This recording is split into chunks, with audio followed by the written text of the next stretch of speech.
అపూర్వ భూమి మీద కోపంతో రగిలిపోతూ ఉంటుంది. అందరూ దసరాకి కోళ్లను మేకల్ని బలి ఇస్తే నేను నిన్ను ఆ అమ్మవారికి బలి ఇస్తాను అని చెప్పి అపూర్వ భూమిని చంపడం కోసం అని చెప్పి రౌడీలను ఏర్పాటు చేస్తుంది. అమ్మవారి జాతరలో స్టేజ్ మీద భూమి గగన్ ఇద్దరు కూడా ఎంత అందంగా డ్యాన్స్ చేస్తూ ఉంటారు.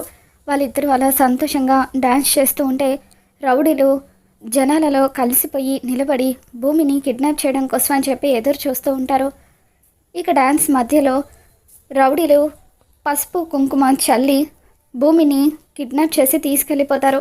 ఆ తర్వాత రావణ దహనం జరుగుతూ ఉంటే అప్పుడు ఆ రావణాసుడి బొమ్మలో భూమిని ఆ రౌడీలు కట్టిపడేస్తారు.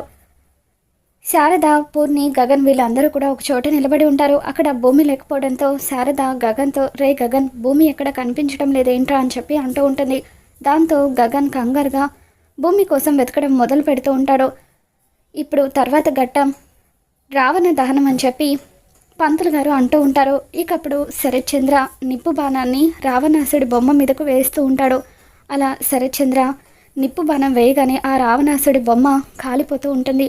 ఇక దాని వెనకాల ఉన్న భూమి కట్లు విప్పుకోవడానికి ప్రయత్నిస్తూ ఉంటుంది. రౌడీలు తన నోట్లో కూడా ఒక క్లాత్ని పెడతారు.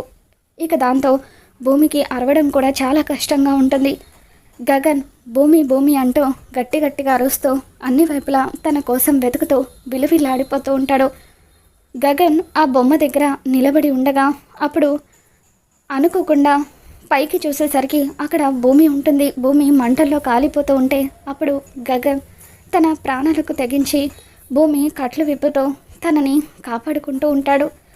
భూమిని కాపాడుకున్న గగన్ అపూర్వకు ఏ విధంగా బుద్ధి చెప్తాడో రాబోతున్న ఎపిసోడ్లో తెలుసుకుందాం. ఈ వీడియో మీకు నచ్చినట్లయితే తప్పకుండా లైక్ చేయండి.